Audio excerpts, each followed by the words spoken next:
بسم الله الرحمن الرحيم. الحمد لله على إحسانه والشكر له على توفيقه وامتنانه، وأشهد أن لا إله إلا الله وحده لا شريك له تعظيما لشأنه، وأشهد أن نبينا محمدا عبده ورسوله صلى الله عليه وعلى آله وأصحابه وسلم تسليما مزيدا. Assalamu alaykum va rahmatullohi va barakatuhu. Hurmatli ustozlar va qarindoshlar, bugungi tavhid darsimiz, ya'ni tavhidningki natijasi 4-bo'lim. Jannatga hisobsiz kiradigan 70 ming odam bo'lib, bularning hammasi tavhid ahlidan. Payg'ambarimiz sollallohu alayhi va sallam o'zining muborak hadislarida jannatga hisobsiz kiradigan bu 70 ming kishilarni sifatlab, bular la yastarqun, boshqalardan oyat va ruqiya o'qib qo'yishni talab qilmaydi.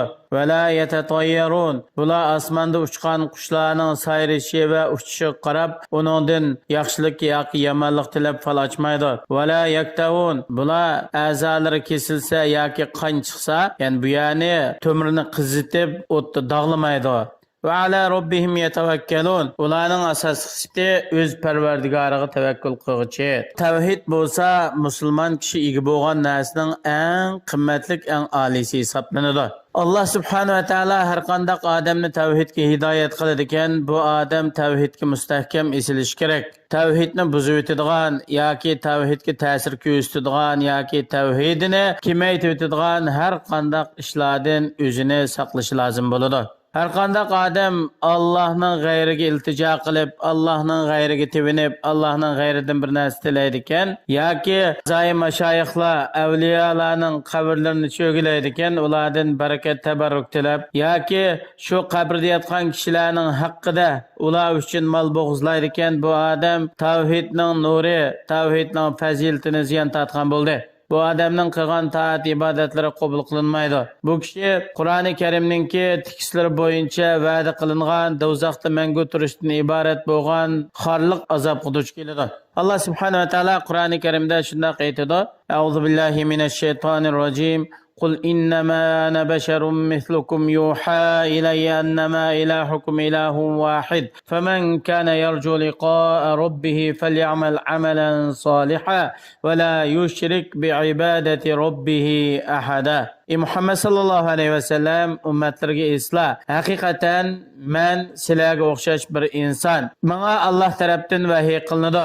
Haqiqatan sizlarning ilahinglar, Robbinglar, Parvardigoringlar bir ilahdir. Kimki o'z Rabbiga uchrashishni umid qiladi ekan, bu odam yaxshi amallarni qilsin, o'zining Robbiga ibodatda hech qanday bir narsani sherik keltirmasin.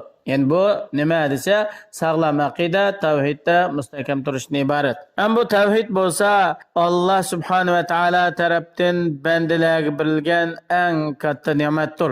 Allah subhanahu va taolo o'zining tavhiddan iborat bo'lgan bu katta ne'matini bandalardan xohlagan kishiga ato qiladi. Shuning uchun musulmon odam o'zida, o'zining avlodlarida, urug'-tuqqanlari, oila tavobatlari, atrofdagi qo'lim qo'shnilari, hatto barliq insonlarda tavhiddan iborat bo'lgan mushu mustahkam, sog'lom aqidani ro'yobga chiqarish uchun tirishchanlik qilish kerak bo'ladi.